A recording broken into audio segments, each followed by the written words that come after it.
Hello guys, welcome to market analysis video. ഇന്നലത്തെ വീഡിയോയിൽ നമ്മൾ സംസാരിച്ചിരുന്നത് മാർക്കറ്റിൽ സെല്ലിങ് കണ്ടിന്യൂ ചെയ്യാനുള്ള പോസിബിലിറ്റി ഉണ്ട്.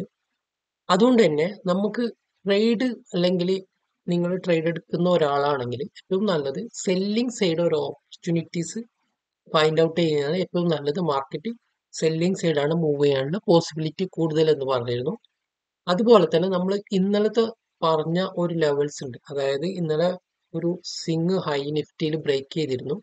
അതിനുശേഷം മറ്റൊരു ഹൈയിലേക്ക് മാർക്കറ്റ് റീച്ച് ചെയ്യാനുള്ള പോസിബിലിറ്റി ഉണ്ട്. അതുപോലെ തന്നെ ബാങ്ക് നിഫ്റ്റിയിൽ ഒരു ട്രെൻഡ് ലൈൻ വരച്ചിരുന്നു. ആ ട്രെൻഡ് ലൈനിലേക്ക് മാർക്കറ്റ് വീണ്ടും വരാനുള്ള പോസിബിലിറ്റി. ഇത് രണ്ടും എക്സാക്ട്ലി മാർക്കറ്റിൽ ഇന്ന് സംഭവിച്ചിട്ടുണ്ട്. സോ ഇന്നലത്തെ വീഡിയോ നിങ്ങൾ കാണാത്തവരാണ്, തീർച്ചയായിട്ടും അത് കാണുക. അതിന് ഒരുപാട് കാര്യങ്ങൾ നിങ്ങൾക്ക് പഠിക്കാനുള്ള സംഭവങ്ങൾ ഉണ്ടാവും. സോ ഇതിന്റെ കാരണം നമ്മൾ പറഞ്ഞിരുന്നു. എന്തുകൊണ്ടാണ് സെല്ലിംഗ് നടക്കുന്നത്? ഒന്ന്, മാർക്കറ്റിൽ നമ്മുടെ ഓൾ ടൈം ഹൈന്ന് ഒരു സെല്ലിംഗ് സ്റ്റാർട്ട് ചെയ്ത ശേഷമാണ് ഗ്ലോബൽ ആയിട്ടുള്ള ചില പ്രശ്നങ്ങൾ ഉണ്ടായതെന്നും അത് കൂടുതൽ സെല്ലിങ്ങിലേക്ക് മാർക്കറ്റിനെ കൊണ്ടെത്തിച്ച്, അതുപോലെ തന്നെ ഏറ്റവും ഇമ്പോർട്ടൻ്റ് ആയ ഒരു കാര്യം FII, അതായത് ഫോറിൻ ഇൻവെസ്റ്റേഴ്സ് ഹെവി സെല്ലിംഗ് ആണ് ഇപ്പോൾ നടത്തിക്കൊണ്ടിരിക്കുന്നത്. കാരണം അവർക്ക് ഇന്ത്യൻ മാർക്കറ്റിൽ ഒരു വാല്യുവേഷൻ ഹൈ ആയതുകൊണ്ടാണോ, അല്ലെങ്കിൽ എന്തെങ്കിലും സെബി കഴിഞ്ഞ ദിവസങ്ങളിൽ കൊണ്ടുവന്ന കുറച്ച് റെഗുലേഷൻസ് അത് അവർക്ക് എഗെയിൻസ്റ്റ് ആണെന്ന് അവർക്ക് തോന്നിയത് കൊണ്ടാണോ എന്നറിയില്ല, ഹെവി സെല്ലിംഗ് ആണ് ഓരോ ദിവസവും നടത്തിക്കൊണ്ടിരിക്കുന്നത്.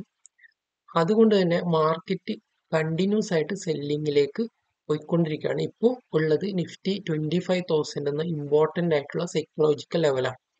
സോ ഇത് ഒരു 4 ദിവസം കൊണ്ടാണ് മാർക്കറ്റ് ഈ ഒരു ലെവലിലേക്ക്, അതായത് ഓൾമോസ്റ്റ് 1000 പോയിന്റ്സുകൾ മാർക്കറ്റ് വീണിട്ടുണ്ട് ഇപ്പോൾ. സോ നമുക്ക് ഇമ്പോർട്ടൻ്റ് ആയ ഒരുപാട് കാര്യങ്ങൾ ഡിസ്കസ് ചെയ്യാണ്ട്, തീർച്ചയായിട്ടും നിങ്ങൾ വീഡിയോ ഫുള്ളായിട്ട് കാണുക. നിങ്ങൾക്ക് നിങ്ങളുടെ ട്രേഡിംഗ് ലൈഫിൽ ഒരുപാട് ഉപകാരപ്പെടുന്ന ഇൻഫർമേഷനുകൾ നിങ്ങൾക്ക് ഇതിൽ നിന്ന് കിട്ടുന്നതായിരിക്കും. So welcome to market analysis video.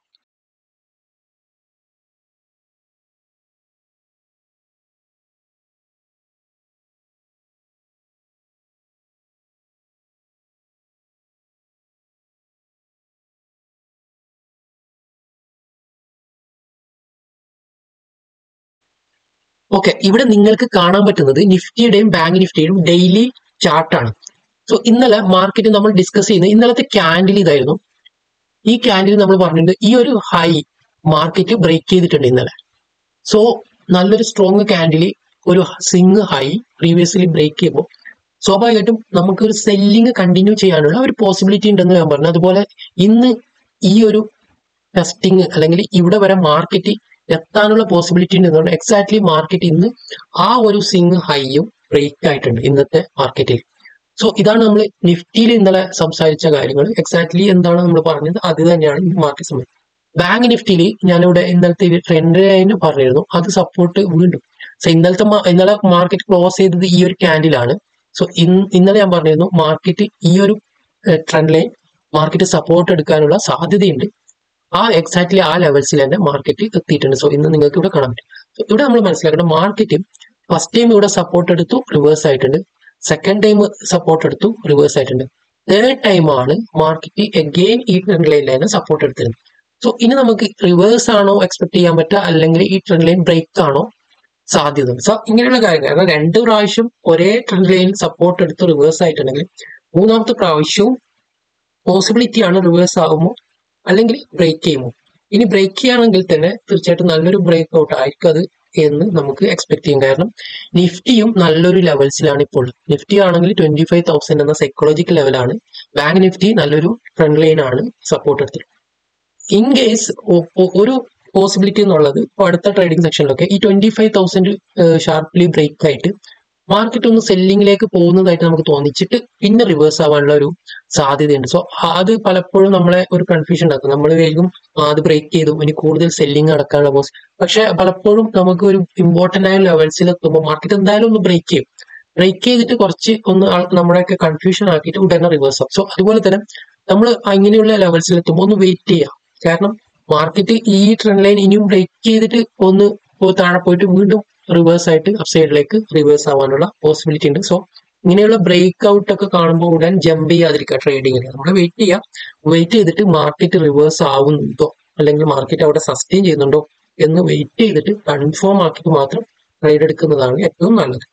So നമ്മൾ ഇനി നോക്കാനുള്ളത് ഓരോ ലെവൽസുകൾ നമുക്ക് നോക്കാം 5 മിനിറ്റ് ചാർട്ടിൽ. അതിനു മുമ്പ് ഞാൻ ഇന്നെടുത്ത ട്രേഡ് എന്ന് പറയുന്നത് ഇന്നത്തെ മാർക്കറ്റിന്റെ പ്രത്യേകത നമ്മൾ എപ്പോഴും അങ്ങനെയാണ് മനസ്സിലാക്കുന്നത്. ഇന്നലത്തെ മാർക്കറ്റ് പറഞ്ഞാൽ ഒരു ഷാർപ്പ് സെല്ലിംഗ് ആണ് നടന്നത്. സോ ഷാർപ്പ് സെല്ലിംഗ് കഴിഞ്ഞാൽ മാർക്കറ്റ് കണ്ടിന്യൂസ് ആയിട്ട് ഒരു സൈഡ് മാത്രം മൂവ് ചെയ്യില്ല, മാർക്കറ്റ് ഡയറക്ഷൻ ചേഞ്ച് ആയിക്കൊണ്ടിരിക്കും. സോ ഇന്നത്തെ മാർക്കറ്റ് വളരെ നല്ലൊരു അപ് സൈഡും പോയി ഡൗൺ സൈഡും പോയി രണ്ട് സൈഡും മൂവ്മെന്റ് നടന്നുകൊണ്ടിരുന്ന ഒരു മാർക്കറ്റാണ്. സോ അതുകൊണ്ട് തന്നെ ഞാൻ ആ രീതിയിലാണ് ഇന്നത്തെ മാർക്കറ്റിൽ ട്രേഡ് പ്ലാൻ ചെയ്തത്. സോ ഞാൻ ഫസ്റ്റ് പി സൈഡും എടുത്തിട്ടുണ്ട്, പിന്നെ സിയും സെല്ലിംഗ് സൈഡ് നോക്കിയിട്ടുണ്ട്, ബൈയിങ് സൈഡ് നോക്കിയിട്ടുണ്ട്. സോ ഞാൻ എടുത്ത പൊസിഷൻ നോക്കുകയാണെങ്കിൽ ഇവിടെ ഞാനൊരു 4 ട്രേഡ് ആകുമ്പോൾ ഇന്ന് എക്സിക്യൂട്ട് ചെയ്തിട്ടുണ്ട്. ചെറിയ ചെറിയ ട്രേഡ്സ് ആണ്, വലിയ ട്രേഡ്സ് ഒന്നുമല്ല. ഓൾമോസ്റ്റ് 4120 ആണ് പ്രോഫിറ്റ് ഉണ്ടാക്കിയത്. സോ ഞാൻ പറഞ്ഞില്ലേ, ഇതിന്റെ പ്രധാനപ്പെട്ട കാരണം ഞാൻ പറഞ്ഞത് ഡയറക്ഷൻ, അതായത് ഒരു ഷാർപ്പ് സെല്ലിംഗ് കഴിഞ്ഞു കഴിഞ്ഞാൽ മാർക്കറ്റ് കണ്ടിന്യൂസ് ആയിട്ട് ഷാർപ്പ് പോയില്ല, ഒന്ന് റിട്രേസ്മെന്റ് ഒക്കെ ചെയ്ത് അപ്പോൾ നമുക്ക് ഓരോ ദിവസം അതിനനുസരിച്ച് നമുക്ക് പ്ലാൻ ചെയ്യാൻ പറ്റും. അങ്ങനെ ഓരോ ഡേയ്സും ഓരോ രീതിയിലായിരിക്കും മാർക്കറ്റ്. അപ്പോൾ ഇന്ന് നല്ലൊരു ഷാർപ്പ് സെല്ലിംഗ് ആണെങ്കിൽ നാളെ മാർക്കറ്റ് ഒന്ന് ബൈയിങ് പോയിട്ടായിരിക്കും പിന്നെ സെല്ലിംഗ് വരിക. അതുപോലെ തന്നെ ഇന്ന് ഇങ്ങനെയാണെങ്കിൽ ചിലപ്പോൾ നാളെ തീരെ ഒരു ചോപ്പി മാർക്കറ്റ് ആവാനുള്ള പോസിബിലിറ്റി. മാർക്കറ്റ് ഒരു റേഞ്ചിന്റെ ഉള്ളിൽ തന്നെ ഒരു ട്രേഡും നമുക്ക് അങ്ങനെയുള്ള ദിവസങ്ങൾ എടുക്കാൻ പറ്റില്ല. സോ അങ്ങനെയുള്ള മാർക്കറ്റ് കണ്ടീഷൻ അനുസരിച്ച് ട്രേഡ് ചെയ്താൽ നമുക്ക് തീർച്ചയായിട്ടും സക്സസ് ആവാൻ പറ്റും. പിന്നെ നമ്മുടെ ക്യാപിറ്റൽ, ഒരിക്കലും ക്യാപിറ്റൽ ലോസ് ആവാതെ നോക്കുക. കാരണം ആദ്യമായിട്ട് വരുന്ന ആളുകൾക്ക് പലപ്പോഴും ഉണ്ടാകുന്ന ഒരു ഏറ്റവും വലിയ പ്രശ്നം, അവര് അഗ്രസീവായിട്ട് ട്രേഡ് എടുക്കുക, എന്നിട്ട് ക്യാപിറ്റൽ ലോസ്. നമുക്ക് നമ്മുടെ ഉള്ളതിൽ നിന്ന് ചെറിയൊരു പെർസെന്റേജ് മാത്രമേ ട്രേഡിന് വേണ്ടി ഉപയോഗിക്കാൻ പാടുള്ളൂ. ക്യാപിറ്റലിന്റെ ഒരു 20% മാത്രമേ ട്രേഡ് എടുക്കാൻ പാടുള്ളൂ. അതിൽ നിന്ന് ആ ട്രേഡ് എടുത്തതിന്റെ വെറും 1% 2% മാത്രം ലോസ് ഉണ്ടാക്കാനും പാടുള്ളൂ. അങ്ങനെ ഉണ്ടായാൽ മാത്രമേ നമുക്ക് സക്സസ് ആകാൻ പറ്റൂ. ഡിസിപ്ലിൻ ആണ് ഏറ്റവും വലിയ ഇമ്പോർട്ടന്റ് കാര്യം. ഡിസിപ്ലിൻ, അതുപോലെ റിസ്ക് റിവാർഡ്, ബാക്കി സ്ട്രാറ്റജി ഒക്കെ രണ്ടാമത്തതാണ്. സോ ഇനി നമ്മൾ നോക്കുന്നത് 5 മിനിറ്റ് കാൻഡിലാണ് ഇവിടെ നിഫ്റ്റിയുടെ. സോ നമുക്ക് ഇവിടെ കാണാൻ പറ്റുന്നത്, ഇവിടെ നിന്ന് മെയിൻലി ഇവിടെ നിന്നാണ് തുടങ്ങിയത്. ഫസ്റ്റ് ഡേ നല്ലൊരു സെല്ലിങ് തന്നു, സെക്കൻഡ് ഡേ മാർക്കറ്റ് ഇതേപോലെ സെല്ലിങ്, തേർഡ് ഡേ സെല്ലിങ്. ഇന്ന് മാത്രമാണ് മാർക്കറ്റ് ഒന്ന് ബൈയിങ് സൈഡ് കുറച്ച് മൂവ് തന്നത്. കഴിഞ്ഞ 3 ദിവസം വെച്ചിട്ട് ആദ്യമായിട്ടാണ് ബൈയിങ് സൈഡ് ഒരു മൂവ്മെന്റ് മാർക്കറ്റ് തന്നത്. പക്ഷെ അത് കംപ്ലീറ്റ്ലി മാർക്കറ്റ് റിവേഴ്സ് ആക്കിയിട്ടുണ്ട്. ഒരു ഷാർപ്പ് സെല്ലിംഗ് ആണ് മാർക്കറ്റിൽ കഴിഞ്ഞത്.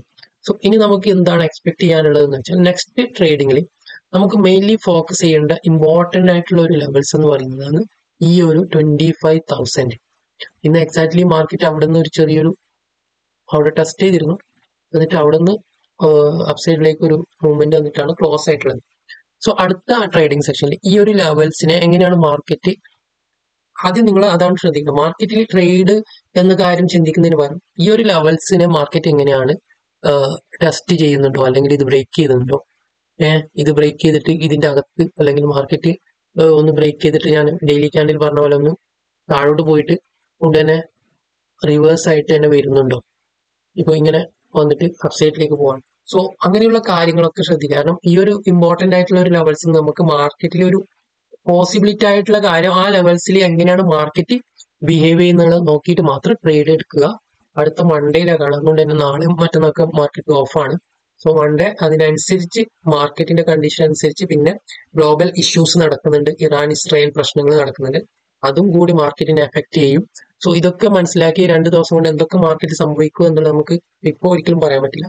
ആ ദിവസത്തെ മാർക്കറ്റ് എങ്ങനെയാണോ റിയാക്ട് ചെയ്യുന്നത്, മാർക്കറ്റ് ചിലപ്പോൾ ഫസ്റ്റ് ഇന്നത്തെ പോലെ തന്നെ മാർക്കറ്റ് ഒന്ന് അപ്സൈഡ് പോയിട്ട് പിന്നെയും വീണ്ടും ഒരു സെൽ ഓഫിലേക്ക് വരാം. അപ്പൊ അങ്ങനെയുള്ള കാര്യങ്ങളൊക്കെ ആ ദിവസത്തെ മാർക്കറ്റ് കണ്ടീഷൻ അനുസരിച്ച് നമ്മൾ നോക്കണം. സോ ഇതാണ് ഈ നിഫ്റ്റിയിൽ മെയിൻ ആയിട്ട് പറയാനുള്ളത്. ബാങ്ക് നിഫ്റ്റിയിൽ നോക്കുകയാണെങ്കിൽ, ബാങ്ക് നിഫ്റ്റി ഈ പറഞ്ഞ പോലെ ഈ ഒരു ട്രെൻഡ് ലൈനിന്റെ അടുത്താണുള്ളത്. സോ ഇതിന് ബ്രേക്ക് ചെയ്യുമോ ഇല്ലയോ എന്നുള്ളത് ആണ് ഇമ്പോർട്ടന്റ് ആയിട്ടുള്ള ഒരു ക്വസ്റ്റ്യൻ നമുക്കുള്ളത്. കാരണം ഇവിടെയും ടെസ്റ്റിംഗ് നടന്നിട്ടുണ്ട്, ഇവിടെ ഒരു ടെസ്റ്റ് ചെയ്തിട്ട് റിവേഴ്സ് ആയിട്ടുണ്ട്, ഇവിടെ നിന്നും മാർക്കറ്റ് ടെസ്റ്റ് ചെയ്തിട്ട് റിവേഴ്സ് ആയിട്ടുണ്ട്. സോ മാർക്കറ്റ് ഇനി ബ്രേക്ക് ചെയ്യുകയാണെങ്കിൽ ചിലപ്പോൾ നല്ലൊരു ബ്രേക്ക് ഔട്ട് കിട്ടാനുള്ള പോസിബിലിറ്റി ഉണ്ട്. സോ അതും കൂടി ശ്രദ്ധിക്കുക. സോ ഇന്നത്തെ വീഡിയോയിൽ നിങ്ങൾക്ക് ഒരുപാട് ഇൻഫർമേഷൻ കിട്ടിയെന്ന് വിചാരിക്കുന്നു. നിങ്ങൾക്ക് വീഡിയോ ഇഷ്ടപ്പെടുകയാണെങ്കിൽ തീർച്ചയായിട്ടും ചാനൽ സബ്സ്ക്രൈബ് ചെയ്യാൻ മറക്കരുത്. അതുപോലെ നിങ്ങളുടെ അഭിപ്രായങ്ങളും നിങ്ങളുടെ ഡൗട്ടുകളൊക്കെ കമന്റ്സ് ആയിട്ട് രേഖപ്പെടുത്തുക. Thank you for watching this.